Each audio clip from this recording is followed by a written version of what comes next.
Limestone Cowboy. His name is David Allan Coe. I have never been a tattletale.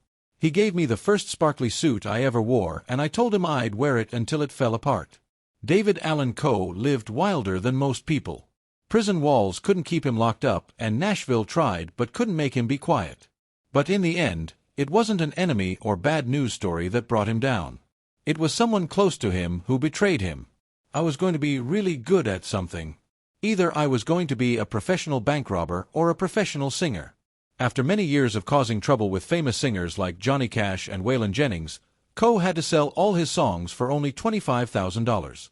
What made the Outlaw King so desperate that he did this? And how did a secret government tax raid finally beat down the rebel spirit of country music's wildest voice? Come with us as we tell you the sad ending of David Allan Coe. Someone asked me and said, "David, how would you like to be a firefighter?" Because I guess a couple of the firefighters got hurt. And I said, "Man, they can take that job and forget it." I don't think of it as being unfair.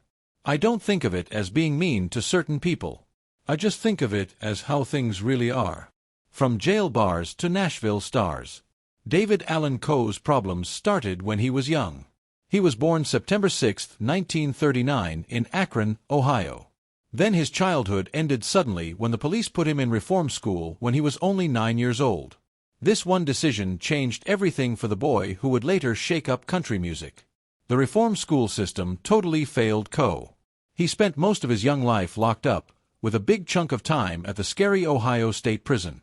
Other prisoners like Screaming Jay Hawkins showed him how music could stay alive even behind bars. Coe learned to play guitar during those prison years, teaching himself while other prisoners yelled and fought all around him. Music became his way to escape from a world of concrete walls and metal bars. He wrote songs and performed on the prison radio station, creating the rough sound that would later make him famous. The things that happened to him inside those walls changed his personality in ways that Nashville would never really understand. When he got out of prison in 1967, it started an unlikely trip to country music fame. Coe went straight to Nashville with nothing but determination and a guitar. The city that promised dreams gave him a harsh reality instead. He had no money, no friends in the business, and no place to live. The answer came in the form of a hearse parked outside the Ryman Theater. Coe made this weird car his home, sleeping where most people carried dead bodies. Street corners became his stage as he sang for anyone who would listen. Tourists and local people watched this long-haired ex-prisoner sing with a passion that came from years of holding back his feelings. Shelby Singleton owned Plantation Records and happened to see one of these surprise performances. Something about Coe's raw talent and real prison stories caught his attention. Singleton saw something special where others might have seen trouble. Working together led to Coe's 1971 album, Penitentiary Blues. The record came directly from his time behind bars, giving listeners a look into a world most had never seen. Prison life stories became country music gold when told through Coe's special way of seeing things. Pete and Rose Drake noticed his songwriting skills early on.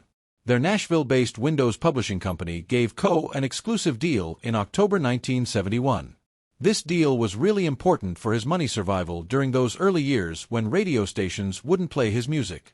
Other singers started recording Coe's songs while he got rejected as a solo singer because of his prison past and weird looks. In 1973, Tanya Tucker recorded Would You Lay With Me in a Field of Stone, a slow song written by Coe that became a #1 hit. The song hit #1 on the Billboard Hot Country Singles chart and sold lots of copies. The song's success not only made Tucker famous at just 15 years old, but also earned Coe a lot of money from writing songs and got attention from big music publishers.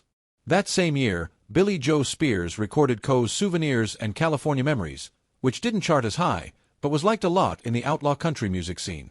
These recordings helped Coe get a publishing deal with Pete and Rose Drake's Windows Publishing, making him one of Nashville's most money-making songwriters, even though he was still shut out by radio and record company bosses who wouldn't take a chance on him as a singer. The unfairness hurt deeply. Coe could write hit songs for other singers, but couldn't get his voice heard on country radio. His prison past and weird looks made radio program directors nervous. The same real experiences that made his songs powerful also made him hard to sell to regular audiences.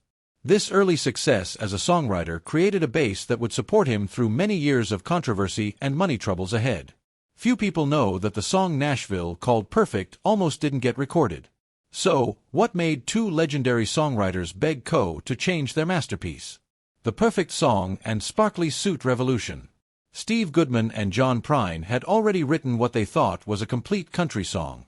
The Chicago folk musicians believed their creation captured everything country music represented. Coe totally disagreed when he first heard their work. The original version was missing something important in Coe's mind. He told Goodman the song needed to mention trucks, trains, prison, and getting drunk, the real foundations of country music. Goodman didn't want to change it at first, thinking his song was already finished. Coe's stubbornness paid off when Goodman finally added the things he asked for. The new verse changed their good song into something amazing. You Never Even Called Me by My Name became what Coe said was the perfect country and western song. The song hit the radio in 1975 and climbed to number 8 on the country charts. This was Coe's first big breakthrough as a recording artist rather than just a songwriter. Radio programmers who had ignored his voice before suddenly couldn't get enough of the catchy tune. Success brought unexpected chances for creative expression. Coe began creating a stage character that would become legendary in country music circles. His father had told him stories about the Lone Ranger's mystery when the mask came off. This inspired Coe to adopt his own mysterious identity. The sparkly element came from an unlikely source. Mel Tillis owned an entire closet filled with glittering stage outfits. Coe became fascinated with these fancy costumes and decided to create his own version. He combined the Lone Ranger mask idea with sparkly clothing to create the mysterious rhinestone cowboy.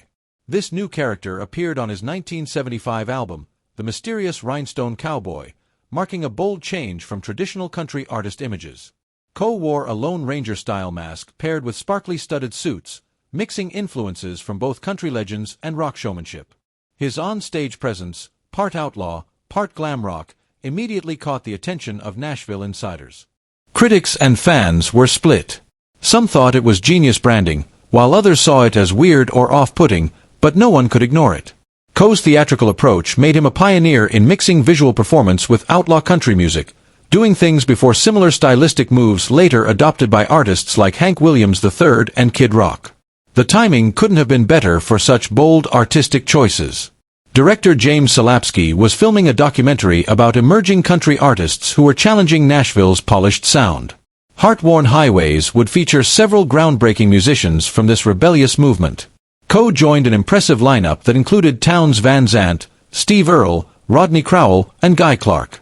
The documentary captured these artists during a pivotal moment when they were reshaping country music's boundaries. Coe's masked performances and prison stories added a unique element to the film. His collaboration with Johnny Cash further elevated his status within the outlaw country movement. Cash's 1975 album included Cocaine Carolina, a song written by Cash himself. Coe provided background vocals for the track, lending his distinctive voice to support the Man in Black. This partnership with Cash opened doors throughout the industry. Other established artists began taking notice of the masked songwriter who had spent years in prison. His authentic outlaw credentials couldn't be questioned by anyone familiar with his background. The rhinestone cowboy character became Coe's trademark during live performances across the country. Audiences never knew what to expect from the mysterious figure behind the mask. While Nashville celebrated his mainstream success, Coe was secretly building a completely different musical empire that would eventually destroy everything he had worked for. What was he up to, and how come no one ever saw it coming? Underground empire and explosive fights. Coe discovered Shel Silverstein's comedy album Freakin' at the Freakers Ball during a trip to Key West. The experience opened his eyes to an entirely different type of musical expression. Silverstein's adult-themed humor inspired Coe to write his controversial material that would never make it onto country radio. The result was Nothing Sacred, an album filled with explicit content that mainstream record labels wouldn't touch. Coe decided to release it himself in 1978 using an unusual distribution method that would become his trademark. Easy Rider's Motorcycle magazine featured the album in their back pages, allowing readers to order it through the mail. This underground approach worked better than anyone expected. Bikers and rebels across America discovered Coe's hidden musical side through these magazine advertisements. The album contained material so explicit that it couldn't be sold in regular record stores, making it even more appealing to his target audience. Legal trouble arrived quickly when Jimmy Buffett accused Coe of stealing the melody from Changes in Latitudes, Changes in Attitudes for his song Divers Do It Deeper. The accusation sparked a feud that would escalate far beyond simple copyright disputes. Coe responded by writing mean lyrics about Buffett and including them on his underground releases. The conflict reached a dangerous peak when Coe deliberately crashed his Jeep into Buffett's vehicle. This incident led to lawsuits and created lasting hatred between the two artists. Coe's willingness to turn creative disputes into physical confrontations showed how far he would go to defend his artistic choices. His 1979 album Spectrum 7 pushed boundaries even further than his previous underground work. The record featured explicit discussions about Nashville parties and conversations with adult film stars. Columbia Records had no idea their artist was creating such controversial material on the side. Coe targeted specific public figures who opposed his worldview. These releases generated substantial income through mail-order sales while simultaneously damaging his mainstream career prospects. Radio programmers and record executives began distancing themselves from an artist who seemed determined to offend as many people as possible. The motorcycle magazine distribution network expanded to include truck stops and adult bookstores. Coe's underground catalog expanded rapidly throughout the early 1980s, with each new release pushing the boundaries of lyrical content further. Albums like Nothing Sacred in 1978 and Underground Album in 1982 featured songs that were filled with graphic references, bad language, and politically incorrect language. Distributed primarily through biker magazines like Easy Riders and sold via mail order, these records bypassed traditional music retailers and radio channels entirely. Coe's refusal to censor himself aligned with his image as a hardened ex-convict and outlaw. But the explicit nature of the material turned away mainstream audiences and record labels. Despite the controversy, or perhaps because of it, his underground albums developed a cult following among fans who viewed him as a fearless voice against societal norms. But industry insiders started viewing him as a problem rather than an asset. His mainstream success with songs like The Ride couldn't overcome the reputation damage caused by his underground releases. Record labels became hesitant to promote an artist whose secret catalog could embarrass them at any moment. The Easy Riders magazine connection also linked him to motorcycle culture in ways that made corporate sponsors uncomfortable. The underground albums were just the beginning of Coe's self-destructive path, leading to an album cover so shocking it would make him a pariah overnight. What image could destroy a career that had survived prison feuds and explicit recordings? Crossing every line. The 1986 album Son of the South featured cover art that stunned the music industry. Coe appeared holding a newborn baby while draped in a Confederate flag, creating an image that sparked immediate outrage. Record stores refused to display the album prominently, and radio stations pulled his music from rotation. Critics accused him of promoting racist ideologies through the provocative imagery. The timing couldn't have been worse, as America was still dealing with civil rights issues and Confederate symbolism. Coe defended the cover as an artistic expression representing his Southern heritage and family values. His response to the controversy only made things worse. The back of the album included a statement where he addressed his critics directly, claiming he had no issues with people of any race or religion. This defensive approach failed to calm the storm surrounding the release. Musical content on the album also drew fierce criticism. Radio programmers found the content completely unacceptable. Coe insisted the songs reflected authentic experiences from his childhood rather than promoting hatred. The New York Times published a harsh review calling his music nasty, racist, woman-hating, and sexist. This mainstream media attack reached audiences far beyond country music fans, damaging his reputation across multiple demographics. Music industry executives began treating him as radioactive. While his career burned from controversy, Coe was simultaneously creating some of his most innovative work. His collaboration with Pantera guitarist Dimebag Darrell started in 1999 and represented a complete departure from traditional country music. The project aimed to blend heavy metal with country storytelling in ways nobody had attempted before. Recording sessions for Rebel Meets Rebel took place sporadically between 1999 and 2003. Coe and Darrell discovered surprising connections between country music's outlaw themes and heavy metal's rebellious spirit. Both genres celebrated outsiders who refused to conform to mainstream expectations. The album remained unreleased during the recording period as both artists struggled with their respective industry pressures. Darrell's tragic murder in 2004 left the project incomplete, though it would eventually see release in 2006 as a tribute to the fallen guitarist. Kid Rock recognized Coe's songwriting abilities during this chaotic period. He recorded Single Father, a song written by Coe for his 2003 self-titled album. The track showcased Coe's ability to craft emotionally touching narratives that transcended genre boundaries.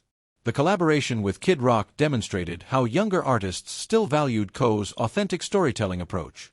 While country music radio rejected him, rock and metal musicians embraced his willingness to address controversial subjects. His crossover appeal grew among audiences who appreciated artistic rebellion over commercial safety. These genre-crossing partnerships highlighted a cruel irony in his career trajectory. The same authentic voice that made him unmarketable to country radio attracted innovative artists from other musical worlds. His refusal to compromise his vision had opened doors in unexpected places while closing them in his original genre. The Confederate flag controversy continued haunting every new project, making mainstream success nearly impossible. Despite his obvious creative talents, even as innovative collaborations proved his enduring creative genius, the IRS was closing in with demands that would force Coe into the most devastating decision of his entire career. How could a man who wrote million-dollar hits end up selling his life's work for the price of a used car?